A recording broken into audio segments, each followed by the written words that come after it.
নমস্কার, আপনারা দেখছেন online.com YouTube channel only right information.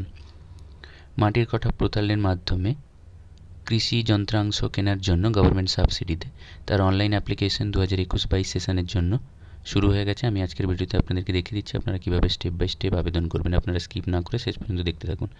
আর উপকৃত মনে হলে লাইক করবেন, শেয়ার করবেন, আর চ্যানেলে নতুন হলে সাবস্ক্রাইব করতে ভুলবেন না। দেখুন, এখানে অ্যাপ্লিক্যান্ট বাটন যেটা রয়েছে সেটাতে আপনারা ক্লিক করবেন। লিঙ্কটা আমি ডিসক্রিপশানে দিয়ে দেবো। ফ্রেশ রেজিস্ট্রেশনের জন্য রেজিস্টারে ক্লিক করবেন, আর লগ ইন যদি আগের বছরের অ্যাপ্লিক্যান্ট হয়ে থাকেন তাহলে লগ ইন করবেন। পাসওয়ার্ড ভুলে গিয়ে থাকলে ফরগেট পাসওয়ার্ড করে রিসেট করে নেবেন। রেজিস্ট্রেশনে ক্লিক করলে প্রথমে আপনাকে ভোটার আইডি দিতে হবে। ভোটার আইডি দেওয়ার পরে এন্টার করবেন। দিলেই রেজিস্ট্রেশনের ফর্মটা বা রেজিস্ট্রেশনের পেজটা আপনার সামনে চলে আসবে। প্রথমে আপনাকে আপনার যে একটি মোবাইল নাম্বার রয়েছে সেটা এখানে লিখতে হবে 10 ডিজিটের। তারপর আপনার পাসওয়ার্ড আপনি আপনার পছন্দের মতন পাসওয়ার্ড দেবেন এবং কনফার্ম পাসওয়ার্ড যে পরের ঘরটা রয়েছে সেখানে একই পাসওয়ার্ড আপনারা দ্বিতীয়বার লিখবেন। তারপর name of the farmer or signatory. Name of the farmer, এখানে কৃষকের যার নামে জায়গা রয়েছে তার নামটা এখানে লিখতে হবে। সিগনেটরি অর্থাৎ যদি কোনো অর্গানাইজেশন হয়ে থাকে সেক্ষেত্রে সিগনেটরি নামটা এখানে লিখতে হবে। এই নামটা অ্যাজ পার আপনারা ব্যাঙ্ক অ্যাকাউন্ট লেখার চেষ্টা করবেন, কারণ কি যখন ফিনান্সিয়াল ট্রান্সফারটা হবে বা অ্যাকাউন্টে টাকাটা ট্রান্সফার হবে সেক্ষেত্রে নামের ভুল থাকলে সমস্যা হতে পারে। সে কারণে আপনারা ব্যাঙ্ক অ্যাকাউন্টে যেভাবে নামটা রয়েছে নামের স্পেলিংটা ঠিক একই রকমভাবে আপনারা নামটা লেখার চেষ্টা করবেন। তো আমি এখানে নেম অফ দ্য ফার্মারের নামটা অ্যাজ পার ব্যাঙ্ক অ্যাকাউন্ট লিখে নিচ্ছি। নেক্সট রয়েছে father's or husband name. Female হয়ে থাকলে হাজব্যান্ড নেম লিখবেন, আর মেলরা সবসময় ফাদার্স নেম এখানে লিখবেন। নেম অফ দ্য ফার্মারের পরের কলামটা আমি এখানে ফাদার্স নেমটা লিখে নিলাম। এরপর জেন্ডার মেল থাকবে। আধার কার্ড নাম্বার, আপনার আধার কার্ড থেকে 12 ডিজিটের যে আধার নাম্বারটা রয়েছে আপনারা এখানে আধার নাম্বারটা লিখবেন। নেক্সট আপনারা ক্যাটাগরি সিলেক্ট করবেন, জেনারেল, এসসি বা এসটি কোন ক্যাটাগরির অন্তর্ভুক্ত ফার্মার সেটা সিলেক্ট করবেন। তারপর আপনার যে পার্মানেন্ট রেসিডেন্ট বা আপনার যে ডিস্ট্রিক্ট সেটা এখান থেকে ড্রপডাউন লিস্ট থেকে সিলেক্ট করে নেবেন। তারপর আপনার সাব ডিভিশন, আপনার ব্লক, কোন ব্লকের বাসিন্দা সেটা সিলেক্ট করবেন। গ্রাম পঞ্চায়েত, কোন গ্রাম পঞ্চায়েতের বাসিন্দা সেটা সিলেক্ট করতে হবে। মৌজা অর্থাৎ কোন মৌজাতে আপনার জমি রয়েছে বা জায়গা রয়েছে, জল জমি, সেই মৌজার নামটা এখান থেকে সিলেক্ট করবেন। আপনার যে জায়গার কম্পিউটার রেকর্ড রয়েছে সেই রেকর্ড থেকে আপনারা এখানে মৌজার নামটা সিলেক্ট করে নিতে পারবেন। এরপর আপনার ভিলেজের নাম, গ্রামের নাম লিখে দেবেন। খতিয়ান নাম্বার আপনি আপনার ওই কম্পিউটার রেকর্ড থেকে যে খতিয়ানটা রয়েছে একই রকমভাবে আপনি খতিয়ান নাম্বারটা এখানে লিখতে পারবেন। গ্রামের নাম প্রথমে লিখে নিতে হবে, ভিলেজ নেমটা আমি লিখে নিচ্ছি। তারপরে খতিয়ান নাম্বার দিয়ে দিলাম। খতিয়ান নাম্বার দেওয়ার পরে রেজিস্টারে ক্লিক করলে আপনার রেজিস্ট্রেশন সাকসেসফুল হয়ে যাবে। তারপর লগ ইন করতে হবে, লগ ইন উইন্ডোটা চলে আসবে। ভোটার আইডি এবং আপনি যে পাসওয়ার্ডটা দিয়েছিলেন সেই পাসওয়ার্ড দিয়ে লগ ইন করবেন।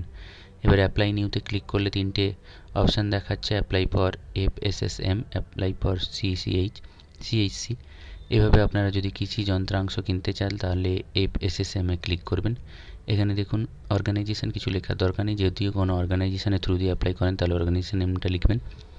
নাম, বাবার নাম আমরা এপিক নাম্বার আগেই লিখে নিয়েছি। এবার কেবি আইডি অর্থাৎ কৃষক বন্ধু আইডি আপনার যদি থেকে থাকে, আপনি যদি কৃষক বন্ধুর সুবিধা পেয়ে থাকেন তাহলে কৃষক বন্ধু আইডি নাম্বারটা এখানে লিখবেন। নেক্সট আপনার ব্যাঙ্ক ডিটেলস, আধার নাম্বার আমরা আগেই বসিয়ে দিয়েছি।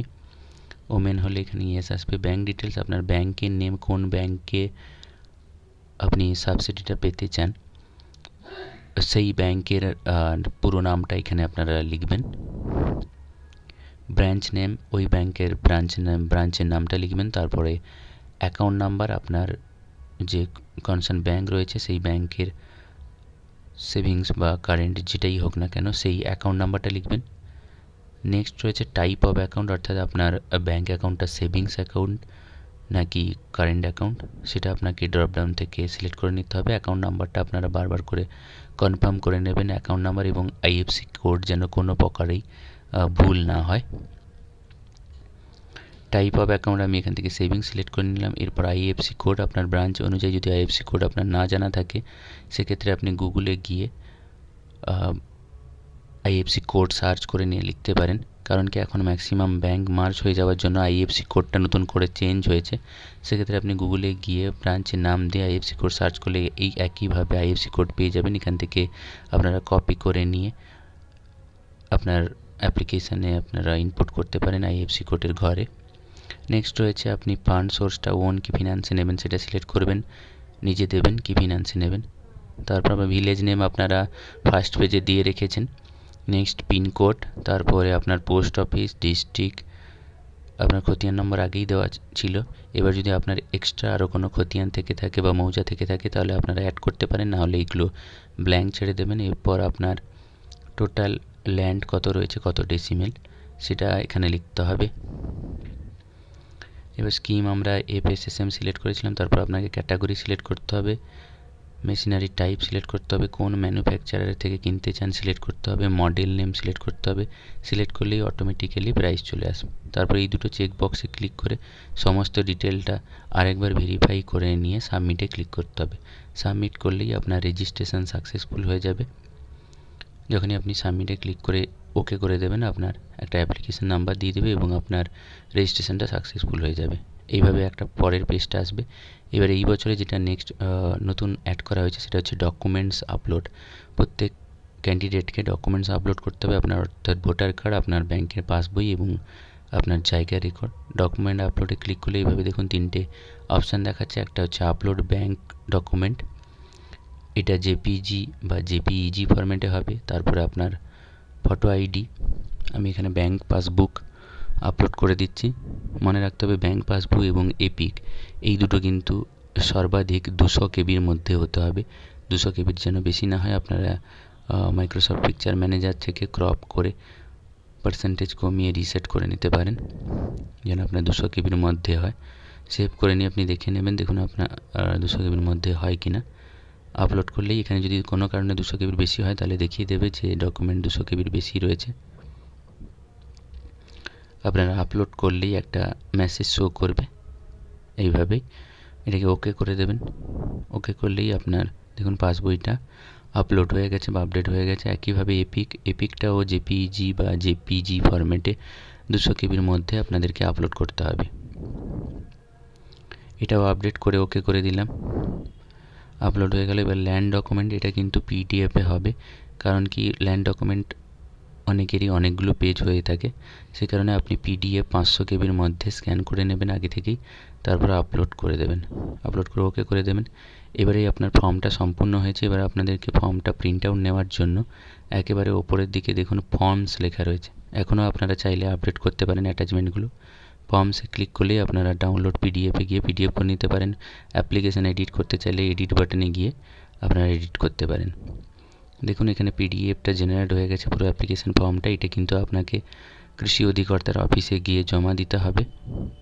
সঙ্গে কী কী ডকুমেন্টস দিতে হবে একেবারে নিচে মার্কিং করা রয়েছে, সেটা আমি দেখিয়ে দিচ্ছি। দেখুন আপনাদেরকে document being attach with application কী কী দিতে হবে: copy of Aadhaar, copy of voter card, তারপরে অ্যাড্রেস প্রুফ যদি আধারের থেকে আলাদা থেকে থাকে, যদি আধারের অ্যাড্রেসটাই আপনার অ্যাড্রেস হয় তাহলে নতুন করে দেওয়ার দরকার নেই, আর ব্যাংকের পাসবই এবং পাসপোর্ট সাইজ ছবি। তাহলে বন্ধুরা আপনারা দেখলেন কিভাবে স্টেপ বাই স্টেপ মাটির কথা পোর্টালে আপনারা দরখাস্ত করবেন। যদি ভিডিওটি উপকৃত মনে হয়ে থাকে তাহলে লাইক করুন, শেয়ার করুন, আর আমার চ্যানেলে নতুন হয়ে থাকলে সাবস্ক্রাইব করে পাশে থাকা বেল আইকনে ক্লিক করে দিন। নমস্কার, সবাই ভালো থাকবেন, ধন্যবাদ।